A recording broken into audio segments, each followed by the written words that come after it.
야, 이렇게까지 될 줄은 몰랐는데요. 트릭스가 진짜 대박이긴 한 것 같습니다. 트릭스를 인식해서 그런 건지는 모르겠는데 기아가 갑자기 생각지도 못한 신차를 출시한다고 하네요. 원래 K3가 단종될 거라는 말이 많았잖아요. 그런데 K3 후속 모델이 나올 거고 심지어 그냥 세단으로 나오는 것도 아닙니다. 크로스오버 모델로 나온다고 해서 지금 상당히 많은 관심을 받고 있습니다. 최근에 계속해서 스파이샷도 목격되고 있고 워낙 사람들 관심도 많은 상태라 오늘은 K3 신형이 어떻게 나올지 그리고 기대할 만한 포인트까지 쉽고 빠르게 정리해드리겠습니다. 신형 K3의 개발 코드명은 CL4입니다. 현행 K3처럼 세단이 아니라 크로스오버 모델로 출시될 계획이라고 합니다. 현대차그룹이 3세대 플랫폼을 기반으로 해서 준중형 세단하고는 또 다른 상품성을 강조할 거라고 하는데 이건 사실 그럴 수밖에 없죠. K3 단종설이 왜 나왔겠어요. 너무 안 팔리니까 그런 거잖아요. 실제로 2021년과 2022년을 비교해보면 주요 세단 판매량이 모두 줄었고요. K3 생산 실적만 놓고 봐도 2021년 대비 2022년 국내 생산량이 크게 줄었고 해외 생산량만 조금 올랐습니다. 그래서 그나마 잘 팔리는 아반떼는 명맥을 이어가고 K3는 단종됐다는 설이 나왔던 건데 생각지도 못한 크로스오버 형태로 후속이 나온다는 거죠. 최근에 출시된 셀토스나 모닝을 통해 먼저 선보인 새로운 패밀리 룩을 적용받을 거라고 하고요. 후면부는 이미 사진으로도 많이 나온 것처럼 디귿자형 테일 램프가 자리할 전망입니다. 약간 폴스타 느낌도 나는 것 같은데 실제로 보면 어떻게 다를지 궁금하네요. 파워트레인은 아반떼랑 공유합니다. 현행 아반떼가 1.6L 가솔린 엔진하고 LPI 엔진 그리고 1.6 하이브리드 이렇게 세 가지로 구성되어 있죠. K3도 똑같은 구성으로 나오고 2024년 하반기쯤 출시될 예정이라고 합니다. 여기에 함께 주목을 받고 있는 차가 EV3인데 EV3가 될지 EV4가 될지는 모르겠지만 가성비 전기차를 출시하면서 이 차가 K3의 빈자리를 대신할 수도 있다는 소리도 나오고 있습니다. 국내와 해외 판매를 다르게 가져갈 수도 있다는 거죠. 그래서 기대되는 포인트도 많은 것 같은데 전망해 보면 이렇습니다. 크게 세 가지입니다. 첫 번째는 트랙스랑 비슷한 방향으로 가는 브랜드가 많아질 거란 겁니다. 방향은 간단하죠. 안 팔리는 차들을 우선 싹 다 단종시키고요. 대표적인 게 준중형 세단 라인업, 기아는 K3가 대표적입니다. 그리고 패스트백 세단, 이건 이제 스팅어라고 할 수 있는데 이제는 단종이 아니라 아예 새로운 차종으로 재탄생하는 경우가 많아질 거란 겁니다. 왜냐면 트랙스도 보세요. 이번에 나온 트랙스가 단순히 이전 세대 트랙스의 후속 모델에서만 끝나는 게 아니잖아요. 경차 시장이 위축되어 왔고 판매량이 부진한 것도 있었고 기본적으로 마진이 안 남으니까 제조사들도 딱히 힘을 쏟아붓지 않았습니다. 경차만 전문적으로 만드는 브랜드라면 모르겠지만 큰 차를 잘 만들고 큰 차가 잘 팔리는 브랜드라면 굳이 경차를 유지할 필요도 없죠. GM은 특히 그렇지 않나요? 미국 브랜드이기 때문에 큰 차도 잘 만들고 큰 차가 잘 팔리기도 합니다. 마침 SUV 인기도 많아진다고 하니까 트랙스가 어떻게 나왔나요?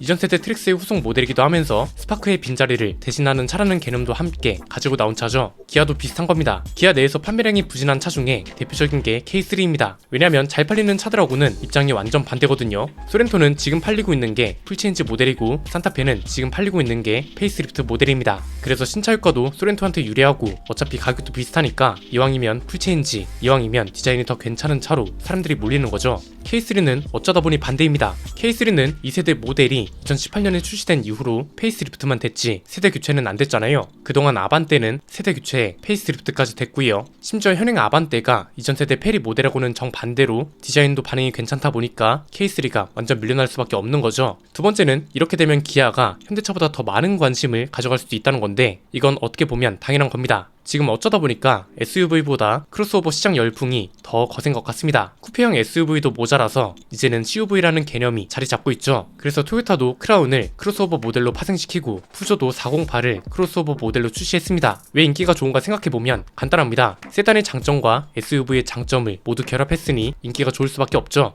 예전에는 인기가 없었던 이유가 크로스오버 모델이라는 것 자체가 생소하기도 했고 그렇기 때문에 크로스오버 모델은 파생 모델일 뿐 처음부터 크로스오버로 나온 차가 거의 없었거든요. 볼보도 보면 S60 크로스 컨트리 같은 차들 얘네가 크로스오버 모델이 원조격이라고 볼 수 있거든요. 세단을 만들어 두고 세단을 튜닝한 것처럼 크로스오버 모델로 파생시켜서 디자인도 별로고 비율도 이상했단 말이죠. 약간 사진을 보면 포터 460 모델 같지 않나요? 차체가 높아지고 바퀴도 커지면서 비율이 이상해졌는데 요즘은 그렇지 않습니다. 처음부터 크로스오버 모델로 만들어 버리니까 디자인도 괜찮고 비율도 좋고 세단의 장점인 편안한 승차감과 안정적으로 낮게 깔린 포지션 여기에 SUV의 넓은 트렁크와 짐을 싣고 내리기 좋은 차체 높이까지 모든 장점을 가진 차로 각광을 받는 거죠. 기아가 K3를 크로스오버 모델로 만들면 현대기아차 입장에선 새로운 시장에 진입하게 되는 거잖아요. 심지어 지금 인기가 워낙 높은 시장이다 보니까 현대차보다 기아가 먼저 시장을 선점해서 판매량 상승을 노릴 수 있는 거죠. 그리고 여기서 또 하나 기대를 할 수 있는 건 가격입니다. 가격은 K3에 비해서 오를 겁니다. 지금 K3 가격이 1765만원부터 2630만원 사이고 아반떼는 1.6 가솔린 모델을 기준으로 1975만원부터 2850만원입니다. 시작 가격은 지금보다 오를 겁니다. 차체가 기본적으로 커지고 준중형 세단에서 소형 크로스오버로 바뀌는 거니까요. 그런데 뭐 이건 어쩔 수 없습니다. 그렇게 따지면 스파크도 트랙스로 바뀐 건데 얘는 그럼 가격이 얼마나 오른 건가요? 여기서 기대할 수 있는 포인트는 뭐냐면 트랙스가 있기 때문에 가격을 터무니없이 올릴 수는 없다는 겁니다. 특히 기아는 지금 어쩌다 보니까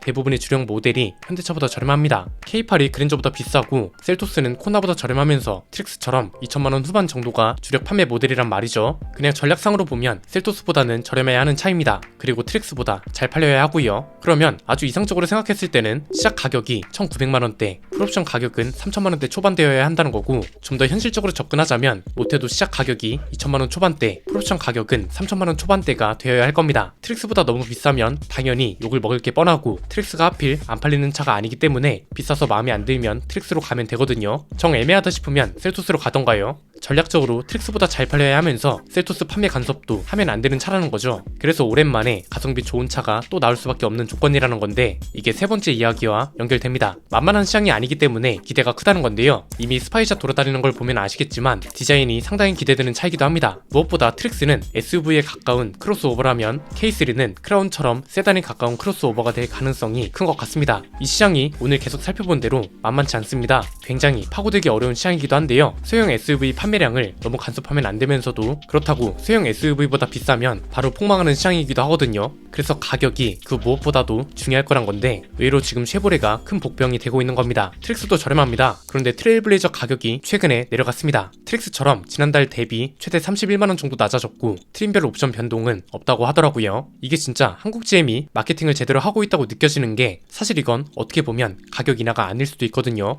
과세표준 조정분이 가격표에 반영된 건데 이게 또 말을 잘 만들어 보면 과세표준 반영분은 세금에 반영이 되는 거잖아요. 사실 이건 다른 브랜드들이 먼저 이런 식으로 선수를 쳤으면 긍정적인 이미지를 먹고 들어가는 건데 한국 GM이 이걸 먼저 마케팅으로 선점했다고 보는 거죠. 신형 출시 전에 이런 식으로 가격이 인하됐다는 개념으로 홍보가 되는 게 중요한 이유가 신형이 출시돼서 가격이 인상되더라도 상대적으로 가격이 덜 오른 것처럼 보일 수 있거든요. 예컨대 신형으로 바뀌면서 올라가는 가격이 50만원으로 정해졌어요. 2000만원인 차가 50만원을 올리면 2050만원이 되지만 바로 직전에 가격표 표시 가격을 바꿔서 1980만원이 됐어요. 이렇게 되면 신형이 출시될 경우에는 실질적으로 50만원이 오른 거지만 마치 30만원만 오른 것처럼 보이는 거죠. 이 얘기를 왜 하는 거냐면 지금 이 소형차 시장이 그만큼 만만치 않다는 겁니다. 그래서 지금 K3 크로스오버가 국내에는 출시가 안 될 수도 있다는 이야기도 나오는 중이고요. 어차피 국내는 가격 경쟁력이 너무 치열하니까 차라리 해외만 출시하고 국내에는 EV3나 EV4로 대체하는 것도 기아 입장에선 나쁘지 않거든요. 그래서 지켜봐야 알겠지만 어떤 차가 출시되든 가성비를 따질 수밖에 없는 차들이기 때문에 기대하는 분들이 유독 많은 것 같고요. 무엇보다 디자인에 대한 기대감도 큰 것 같아서 실제로 어떻게 나올지 매우 궁금하기도 하네요. 오늘 내용은 여기까지입니다. 내용이 유익하셨다면 구독과 좋아요 알림 설정 부탁드립니다.